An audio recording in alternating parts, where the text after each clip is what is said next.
बिस्मिल्लाहिर्रहमानिर्रहीम। अस्सलाम वालेकुम। आपका दोस्त सलमान हैदर। दुआ है परवरदिगार से कि उसने आपको और आपके अहले खाना को अपनी हिफ्ज़ व अमान में रखा हुआ। जिस वक्त मैं आपसे बात कर रहा हूँ, इमरान खान साहब ने पसूड़ी डाली हुई है जी कल, क्योंकि 17 दिसंबर है। इमरान खान साहब ने लिबर्टी चौक में असम्बलियाँ तहलील करने के हवाले से एक ऐलान करना है। वो एक दिन के बाद हो सकता है, 2 दिन बाद हो सकता है, 3 दिन बाद हो सकता है, लेकिन मेरे पास जो स्ट्रॉन्ग इतलात है वो है 23 दिसंबर के हवाले से कि इमरान खान 23 दिसंबर को पंजाब और केपीके की असम्बलियाँ तहलील कर सकते हैं। इस सिलसिले में बाकायदा ऐलान किया जाएगा। लेकिन मैंने बोला कि पसूड़ी डली हुई है, सबको अपनी अपनी पड़ चुकी है।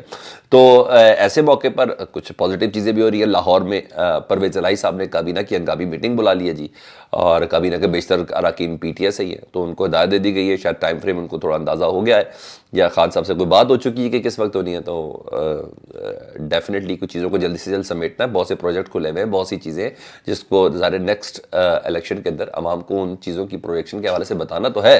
तो ये सब चीज़ें तो हैं, और साथ साथ कोई और कानूनी पेचीदगी ना तो इस सिलसिले में काबीना की मंजूरी भी बहुत ज़्यादा रिक्वायर्ड है। तो डेफिनेटली ये बड़ा मैटर कर रहा है। ये तो होगी एक तरीके से। दूसरी तरफ सुन ले जी, वक्त हुकूमत को कैसे पड़ा हुआ है।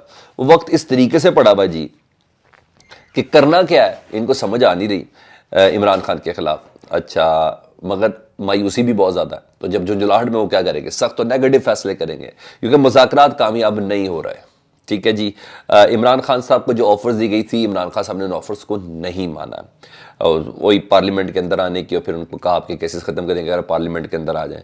सदर से मुलाकात 3 वज़रा कर चुके, ठीक है जी, और वो मुलाकात भी बिल्कुल नाकाम ही नज़र आ रही है। तो ये शहबाज शरीफ साहब ने आज अपनी कबीना और अपने तर्जुमानों को एक अहम इजलास बुलाया। ज़रा सा टोन चेक कीजिएगा जी। उन्हें पूरी काबीना और अपने तमाम तर्जुमानों को ना हिदायत जारी की है कि अब आज से ऑनवर्ड, कल से शुरू हो गया सारा काम।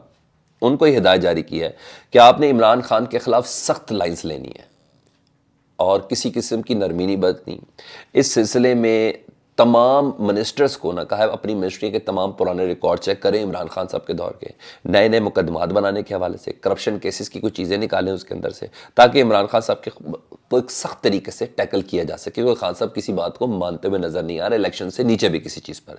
दूसरी, मेरे पास इतलात है कि मीडिया हाउसेस को भी बाकायदा तौर पर गाइडलाइन दे दी गई है, मुस्तकबिल के कुछ सारे ख्वाब दिखाते हुए कि आज रात के बाद से जब ये खुलेगा ना आपके सामने, आज का प्राइम टाइम और फिर ऑनवर्ड, ये बिल्कुल आगे भी किसी किस्म का लिहाज नहीं करें, मगर इमरान खान साहब के किरदार से लेके और फिर दीगर चीज़ें उसको बहुत ज़्यादा हाईलाइट किया जाएगा जी। और नया सख्त बयानिया बनाने का फैसला कर लिया गया। और सबसे बड़ी बात यह है कि इस सिलसिले में आज ही एक नॉन इलेक्टेड आदमी को जी बाकायदा तौर पर अता तारड़ साहब को लीड करेंगे, इस सारी टीम को, इस सारे मामले को, और बाकायदा तौर पर उनको वजारत दाखिला का मुआविन खसूसी बना दिया गया, यानी राना सनाउल्लाह का मुआविन खसूसी बना दिया गया। वजारत दाखिला से रिलेटेड यही तमाम चीज़ें, केसेस बनाने इमरान खान पे, और ये तमाम चीज़ें जो करनी है, मीडिया को कैसे फिक्स करना है। हालांकि अता तारड़ से मुतल्लिक आप यकीन जाने, मैं ऐसे ऐसे सीनियर रहनुमाओं को जानता हूँ जो उसकी शक्ल भी नहीं अता तारड़ साहब की देखना चाहते, इतना उनको है। लेकिन बहरहाल निगरान बना दिए सारे मामलात का। तो यहाँ तक तो चल रहा है कि अफरा तफरी का हाल में कि आज के बाद कोई उनको सॉफ्ट कॉर्नर इमरान खान साहब को नहीं देना। दे पहले भी नहीं रहते, लेकिन मजाक से ज़्यादा इमरान खान साहब इलेक्शन की डेट पे बात करें, उसके बाद हम सारी बातें करेंगे। अच्छा जी, ये तो हो रहा है। दूसरी तरफ इमरान खान साहब को नाअहल कराने के हवाले से भी बड़ी बातें चल रही है ना। तोशा खाना वाला केस है, और सेशन कोड वाला मामला है, और फॉरेन फंडिंग है, और तोशा खाना को तो खैर बहुत ज़्यादा इस तरह लेके चल रहे हैं ना। तो इस सिलसिले में मुसलसल ग्राउंड भी बनाई जा रही है कि किस तरह उनको नाअहल किया जा सके, ये सब चीज़ें। तो रब हिदायत के बाद तो मज़ीद इस पर काम तेज़ी से हो जाएगा। तो यानी ना जाते हुए बहुत सी कोशिशें कि मियाँ साहब के आने के कोई राह हमवार हो जाए। तो सीनियर कानूनदान है जी पीटीआई के, और बाबर रहमान साहब कानून की एक्सपर्टीज़ रखते हैं, और इमरान साहब के बहुत से केसेस में रिलीफ दिलवाने वाले वो हैं। और उन्होंने बड़ी ज़बरदस्त एक स्टेटमेंट दी, और उसी ने ही हिला के रख दिया। और बाकी सस्पेक्ट में तो हम लोग गए ही नहीं थे। मैंने भी नहीं इस पर सोचा था कि ऐसा होगा या नहीं होगा, ये हो सकता है या नहीं हो सकता, it's another thing. Babar Rahman साहब कहते हैं अगर किसी ने इमरान खान के ऊपर कोई बोगस केस बनाकर इमरान खान साहब को नाअहल कर भी दिया, तो सदर ममलिकत डॉक्टर आरिफ अलवी अपना आईनी हक इस्तेमाल करते हुए उस नाअहली के फैसले को उड़ा कर रख देंगे, चाहे किसी अदलिया की तरफ से हो, चाहे इलेक्शन कमीशन की तरफ से हो। उन्होंने कहा सदर, डोंट फॉरगेट, उनके कहने का मतलब है پاکستان تحریک انصاف کا سینئر ترین کارکن صدر مملکت ہے اور اس کے پاس آئینی استحقاق ہے کہ وہ کسی بھی کیس کو کسی بھی سزا کو معاف کر سکتا ہے. اب مجھے نہیں پتا لیکن ایک مشکل تو کھڑی ہوگی. میں نہیں کہہ سکتا کہ معاف ہو جائیں گے نہیں ہو جائیں گے, قانونی پیچیدگیاں سپریم کورٹ کیا کرے گی کیا نہیں کرے گی, اٹس اندر تھنگ.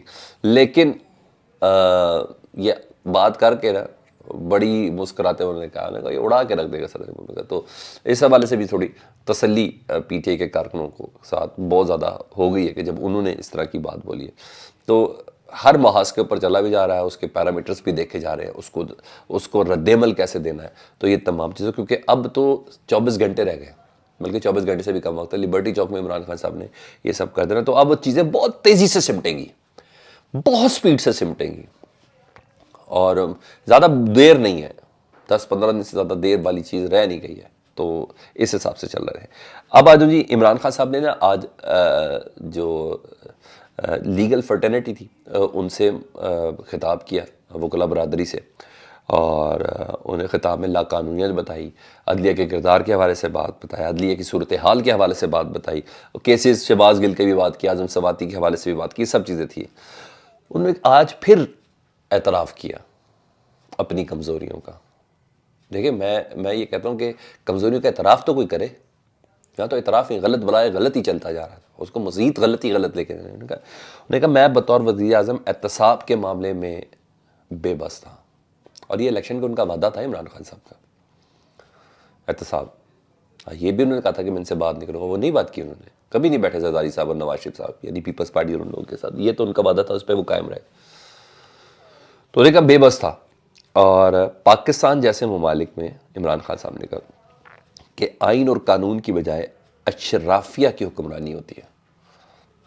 اور سیدھا انہوں نے کوئی لگی لپٹی رکھے بغیر انہوں نے کہا جنرل باجوہ فیصلہ کرتے تھے کس کو کب چھوڑنا ہے کس کو کب پکڑنا ہے.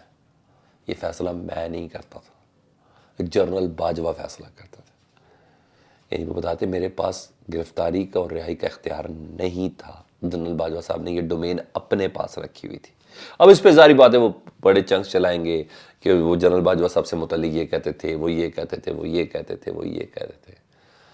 ریلیشن کو چلانے کے لیے بہت سی چیزیں کرنی بھی پڑتی ہیں. میرا غلطی مان تو رہے ہیں نا, یعنی آج مطلب کھل کے انہوں نے پھر جنرل باجوہ صاحب کا بھی نام لیا ہے خان صاحب نے کہ میرے پاس اختیار نہیں تھا, سزا دینے کا اختیار اور چھوڑنے کا اختیار یہ سب کے سب باجوہ صاحب نے خود رکھا ہوا تھا. میں بہت بے بس تھا. خان صاحب نے آج اپنی بے بسی کا پھر اعتراف کیا اپنے دور حکومت میں.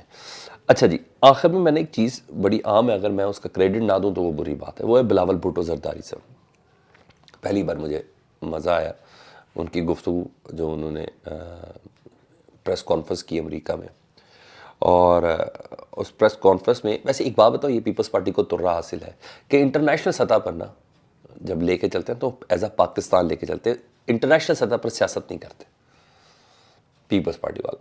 یہ میں نے پہلے بھی دیکھی, اس سے پہلے عمران خان صاحب کی یوکرین کے حوالے سے پالیسی اس کو اون کیا تھا بلاول صاحب نے, باہر جا کے امریکہ میں جا کے اس سے پہلے والے وزٹ میں انہوں نے اون کیا تھا. اور کوئی بات کرتا تھا نہیں میرا وزیر اعظم ہے جی, وہ جب وہ وزیر خارجہ نہیں بھی تھے لیکن میرا پرائم منسٹر ہے وہ. بھائی نہیں, عالمی سطح پر سیاست نہیں کرتے بلاول صاحب, تو پاکستان کو اون کرتے ہیں. یہ پیپلز پارٹی کا ترہ جو جس کا کریڈٹ ہے وہ اس کو دینا چاہیے جی. انہوں نے بڑی زبردست بات کی, آنکھوں میں آنکھیں ڈال کے میڈیا میں امریکہ میں بیٹھ کے انہوں نے کہا بھارت کو یہ بتانا چاہتا ہوں کہ اسامہ بن لادن مر چکا ہے. بھارت کو یہ بتانا چاہتا ہوں اسامہ بن لادن مر چکا ہے, مگر گجرات کا قصائی بچر آف گجرات انہوں نے کہا وہ زندہ ہے. اور اس وقت یہ امریکہ کو بتا رہے ہوں امریکہ میں بیٹھ کے, اور اس وقت وہ وزیر اعظم بن چکا ہے بھارت کا. ساتھ ساتھ انہوں نے ایک اور بات بھی بولی, یہ وہ شخص وزیر اعظم بنے کہ جب تک یہ وزیر اعظم نہیں تھا امریکہ میں داخلے پر پابندی تھی اس کی. آج امریکہ کا الائی ہے تو اس لیے اس کے داخلے کی پابندی بھی ختم ہو گئی ہے. مزید انہوں نے کہا بھارت گاندھی کے نظریے پہ نہیں چل رہا, گاندھی کے قاتل کے نظریے پہ چل رہا ہے. اور ساتھ ساتھ انہوں نے یہ بھی بولا کہ بھارت کو بلکہ لتاڑا انہوں نے کہا جو اس کا جو بھارت کا وزیر داخلہ ہے نا خارجہ, وہ اسی کا ہی اسسٹنٹ ہے, یعنی آر ایس ایس کا ہی اسسٹنٹ ہے. تو قصائی کا اسسٹنٹ قصائی ہی ہے. اور یہ جملے بہت اچھے تھے, اس کو بڑی پذیرائی مل رہی ہے. ان چیزوں کو بڑی پذیرائی مل رہی ہے، بلاول کی جرت کو بڑی پذیرائی مل رہی ہے کہ انہوں نے یہ سب باتیں بولی اور بالکل حقیقت کے بالکل قریب انہوں نے بات کی کہ یہ شخص جو ہے یہ بچر آف کسائی ہے اور اس وقت بھارت کا وزیر اعظم بن گیا ہے، تو اس لیے امریکہ نے اپنے دروازے اس کے لیے کھول دیے ہیں۔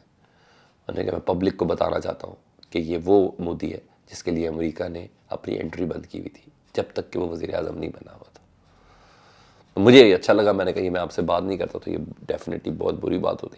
فیڈ بیک سے متعلق ضرور آگاہ کیجیے گا، چینل دیکھیں تو سبسکرائب کرنے کے لیے بٹن دبا دیں۔ اللہم صلی علی محمد و آل محمد۔